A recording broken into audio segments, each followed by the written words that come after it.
We begin in Ushuaia, a small town on the southern tip of Argentina, El Fin del Mundo. The Andes come right down to the waters of the Beagle Channel, and you get a sense of remoteness, of ruggedness. The peaks are jagged against the sky, half clothed in forests of Nothofagus, the southern beach. Ushuaia is a quaint town, European in its feel, but more an abstract mosaic of houses that perhaps underlie the unique history of the place. You get a sense that this place is subarctic. The grass is short, struggling to gain some height in the persistent cold, and still it's Argentinian with its love of meat and barbecue.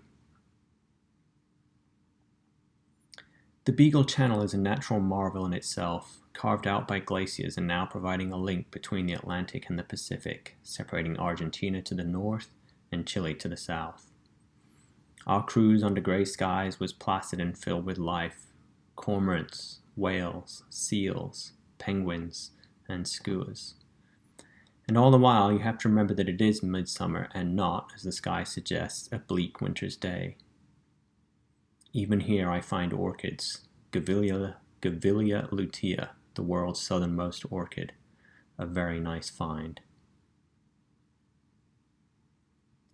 Our ship is the RCGS Resolute, small as cruise ships go, but bigger than the normal academic vessel. We set sail in early evening that stretches on in the endless days of the southern summer, out along the channel to the open waters of the Atlantic. Adapting to sea life is easy. The sound of the waves breaking against the side of the ship, the constant rush of wind, the sight of petrels and albatross constantly circling, the boundless depths of the ocean always moving by.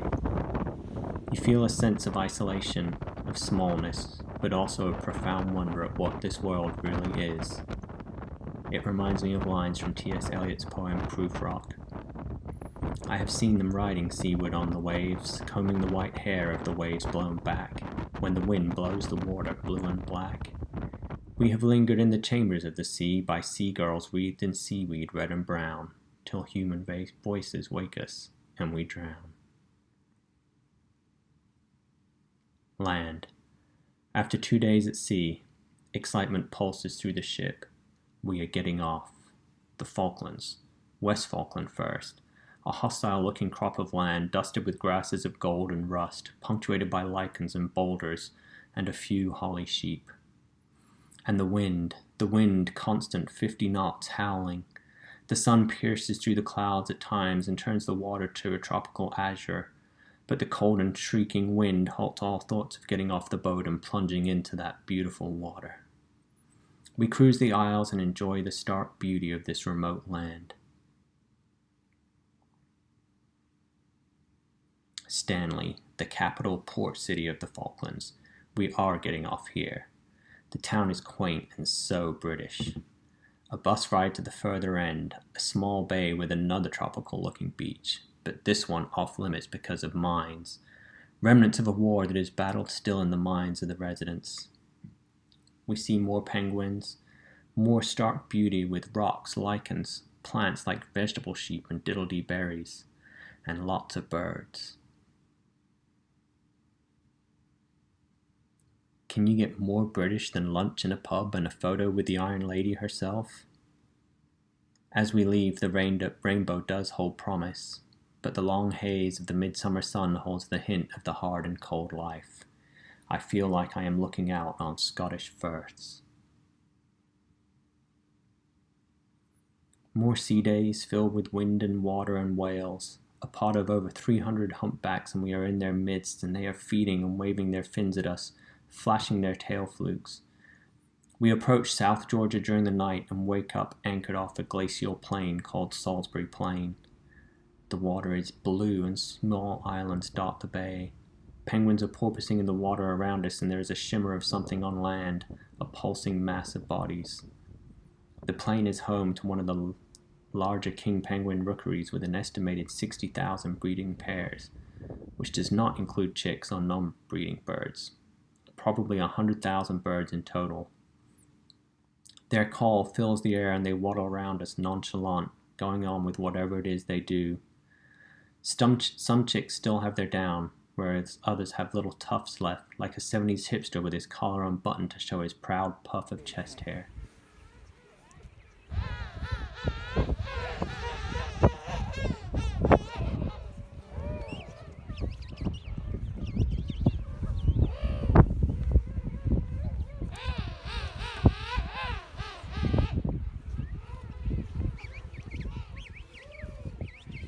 In amongst the penguins are fur seals, sometimes pushy males, alongside very playful pups. The pups seem to gravitate towards any body of water where they play quite happily.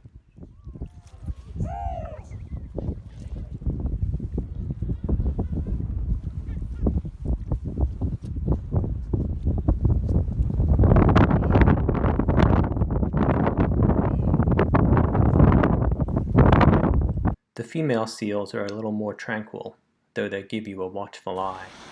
All of them, penguins and seals alike, frolic at the water's edge, going to and fro from feeding forays. They're fun to watch as they come up on the beach.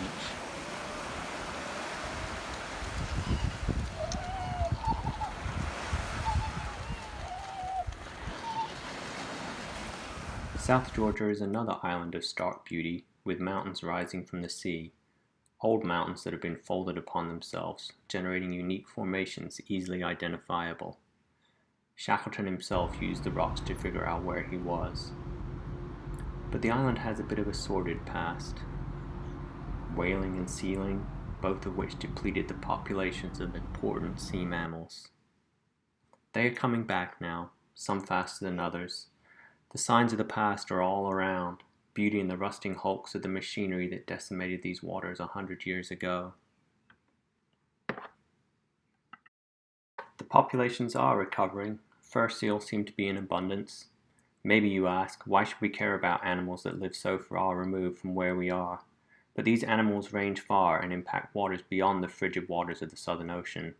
What goes on here impacts the rest of the world in ways that are not easily seen. It is all one ocean, and that ocean is connected to continental climates and the sustainability of our own population. The water temperature plummets from 8 degrees Celsius to about 0 degrees Celsius as we cross the Antarctic convergence. Cape petrels become more common along with blue petrels and prions. These are smaller birds and remarkably agile, dancing between the wave arcs. The thought of Antarctica is more real as we see big tabular bergs, remnants of ice broken up from the ice shelves down in the Weddell Sea. A little further along, we come towards Elephant Island, one of the South Shetlands, the place where Shackleton left his men to sail for South Georgia. We stop at Point Wild on a cold, blustery, and snowy afternoon. However, the wind is still enough, the snow not so blinding, such that we can take out the Zodiacs and land. We cruise a glacial face in the small inlet as each boat takes a turn to land on the narrowest beach of pebbles and rocks populated by a small colony of chin-strapped penguins. Hard to believe Shackleton's crew survived here. The next morning we are cruising to our mooring point off of Paulette Island in the Weddell Sea. It is a relatively young but inactive volcano, home to a huge colony of Adelie penguins. Penguins abound in the water as we sail in, swimming everywhere, jumping on and off small bergs. It is hard not to be enamored with them. And then it hits you, the sickly, salty tang of guano. It is thick in the air and permeates every corner of the ship. It is horrid and coats your throat. Adelie penguins are cute, but boy do they poop a lot. Like kings, the Adelies pretty much ignore you. They march back and forth across the beach to venture out to sea on feeding trips. Big skuas, they almost came on us. The chicks are still being fed, and as you look at them, you realize they're little brown fluff balls. They look perfectly at home, perched on the stone remains of an old adventurer's hut.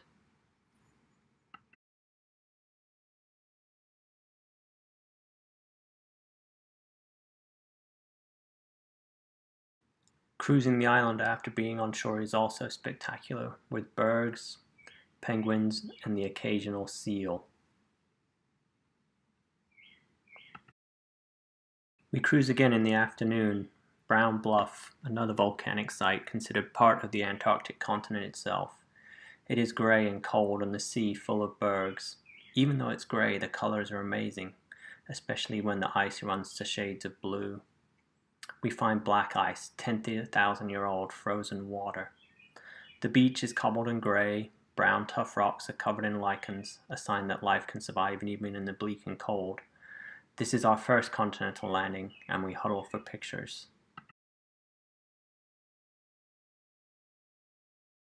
The next morning we are anchored in Half Moon Bay, but it is too windy and cold. We sail over to Yankee Harbor and make a landing on a small curved spit of land making a natural harbor break. In the distance a glacier is calving and we can hear the thunderous booms of ice cracking free. It is one of my favorite sounds and it rolls over you like thunder deeply resonant. Another sound, the sea breaking on the cobble on the seaward side. The rocks are tumbled together with a deep sound, and as the sea retreats, the cobbles sigh. Deception Island, one of the more well-known islands, an old flooded caldera with beaches that steam from the geothermal activity. Entering through Neptune's bellows is pretty impressive. The sheer cliffs mirror meters from the ship. The glaciers on land are covered in ash, making it look far less frozen than it is. We cruise across the bay and make landing.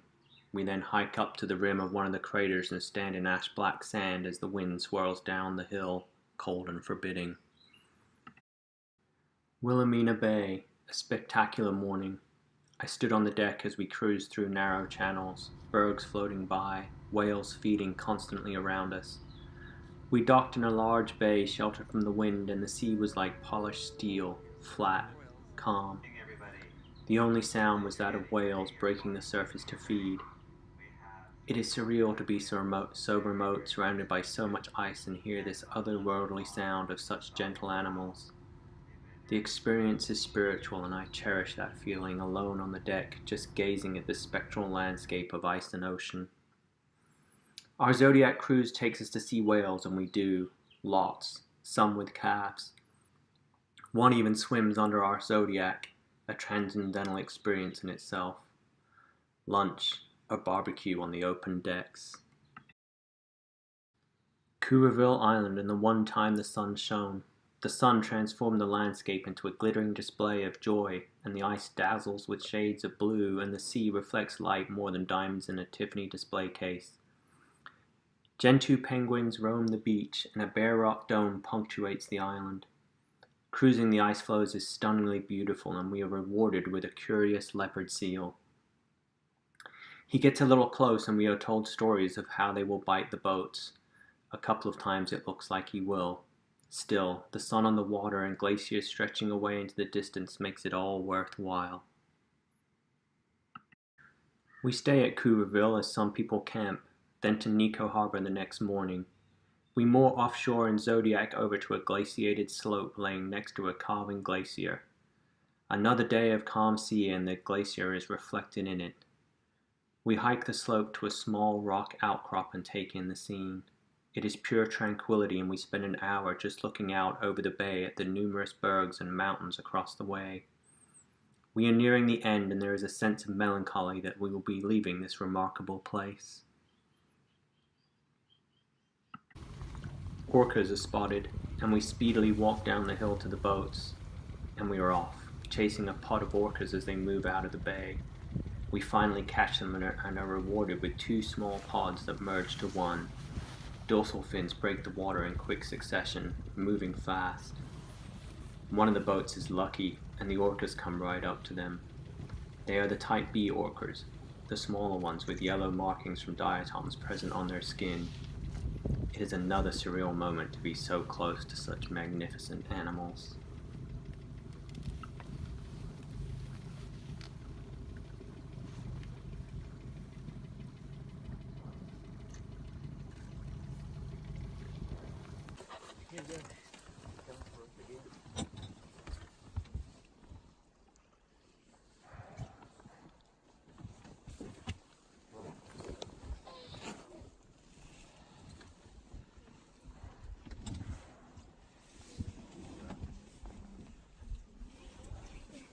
Here he comes.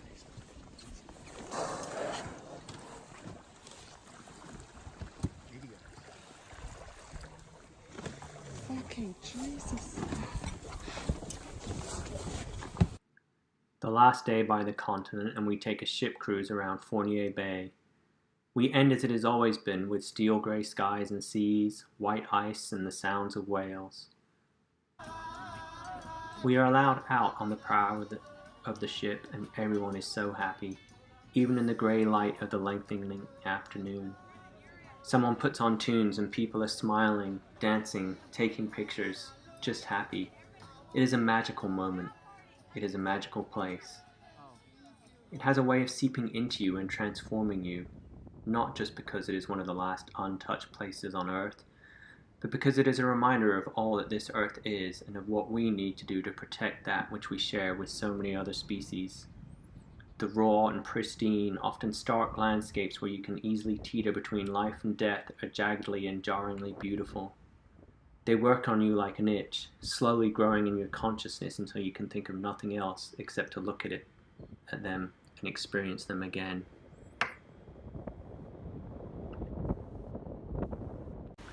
Our route home is rather choppy. I like the swell of the sea, the rolling motion, the hard splash of waves breaking over the ship's sides. As a special treat, we round Cape Horn, one of the most perilous stretches of water in the world, and we stare at the roiling waters of two oceans. An albatross sculpture can be just made out on land, a tribute to all the sailors who died navigating these waters. I feel sentimental about it, as it strikes a deep chord within me. I think all who come here are touched by this place.